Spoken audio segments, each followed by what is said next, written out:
ಎಲ್ರಿಗೂ ನಮಸ್ಕಾರ. ನನ್ನ 92ನೇ ದಿನ 100 ಚಾಲೆಂಜ್. ಬೆಳಗ್ಗೆ ಎದ್ದು ಫ್ರೆಶ್ ಅಪ್ ಆಗಿ ಎಕ್ಸರ್ಸೈಸ್ ಮಾಡಿ ಸ್ನಾನ ಮಾಡಿ ತಿಂಡಿ ತಿಂದು ಈಗ ನಾನು ಬೆಂಗಳೂರಿಗೆ ಹೊರಡಬೇಕು. ಹಾವೇರಿಗೆ ಬಂದು ಒಂದು 14-15 ದಿನ ಆಯ್ತು. ಅಲ್ಲಿ ಬೆಂಗಳೂರಿನಲ್ಲಿ ಜಿಮ್ ಹಚ್ಚೇನಿ.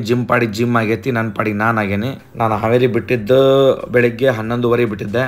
ಅಂದಿವೆ ಸ್ವಲ್ಪ ಮಾರ್ಕೆಟಿಂಗ್ ಇತ್ತು, ಅವೆಲ್ಲ ಮಾಡ್ಕೊತ ಬಂದೆ. ಮನೆಗೆ ಬಂದು ಫಸ್ಟ್ ಒಂದು 3 ರೊಟ್ಟಿ, ಮೊಳಕೆ ಕಾಳು ಪಲ್ಯ, ಕರಿಂಡಿ, ಮೊಸರು ತಿಂದು ಹಾವೇರಿಯಿಂದ ಮನೆಗೆ ಬರೋರೊಳಗೆ 5 ಗಂಟೆ ಆಗಿತ್ತು.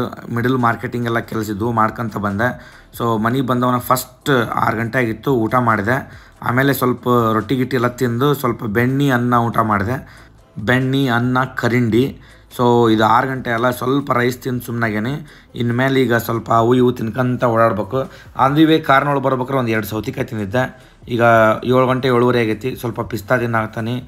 ಡ್ರೈ ಫ್ರೂಟ್ಸ್ ಎಲ್ಲ ಖಾಲಿ ಆಗಿದ್ದು ಹೋಗಿ ತಂದೆ. ಸೊ ಹಾಗೆ ಗೋಡಂಬಿ ಮತ್ತು ಬಾದಾಮಿನೂ ತಿಂದು 9:30 10 ಗಂಟೆ ಆಗಿತ್ತು. ಅವಾಗ ಇನ್ನೊಂದು ಸ್ವಲ್ಪ ಅನ್ನ ಸಾಂಬಾರು ಊಟ ಮಾಡಿ ಇವತ್ತಿನ ಊಟ ಮುಗಿಸಿ ಈಗ ಭಗವದ್ಗೀತೆ ನೋಡೋಣ ಅಂತ ಹೇಳಿ ಭಗವದ್ಗೀತೆ ಒಳಗೆ ನಾವು ಇವತ್ತು 32ನೇ ಶ್ಲೋಕವನ್ನು ನೋಡಬೇಕು. ಇದರಲ್ಲಿ ಕೃಷ್ಣ ಅರ್ಜುನನಿಗೆ ಹೇಳ್ತಾನೆ, ಯಾರು ಅಸೂಯೆಯಿಂದ ಈ ಬೋಧನೆಗಳನ್ನು ಅಲಕ್ಷಿಸುವವರೋ ಮತ್ತು ಅವನ್ನು ಅನುಸರಿಸುವುದಿಲ್ಲವೋ ಅವರು ಯಾವ ತಿಳುವಳಿಕೆಯೂ ಇಲ್ಲದವರು, ವಿಮೂಢರು ಎಂದು ಭಾವಿಸಬೇಕು. ಪರಿಪೂರ್ಣತೆಗಾಗಿ ಅವರು ಪಡುವ ಶ್ರಮವೆಲ್ಲ ನಾಶವಾಗುವುದು ಅಂತ ಕೃಷ್ಣ ಅರ್ಜುನನಿಗೆ ಹೇಳ್ತಿದ್ದಾನೆ. ಇವತ್ತು ಇಷ್ಟು ಸಾಕು. ಸಾಧ್ಯವಾದಷ್ಟು ಎಲ್ಲರೂ ಮೇಡ್ ಇನ್ ಇಂಡಿಯಾ ವಸ್ತುಗಳನ್ನು ಯೂಸ್ ಮಾಡಿ ಚೈನಾ ವಸ್ತುಗಳನ್ನು ಧಿಕ್ಕರಿಸಿ. ಮತ್ತೆ ಸಿಗೋಣ. ಜೈ ಹಿಂದ್, ಜೈ ಕರ್ನಾಟಕ. ಧನ್ಯವಾದಗಳು.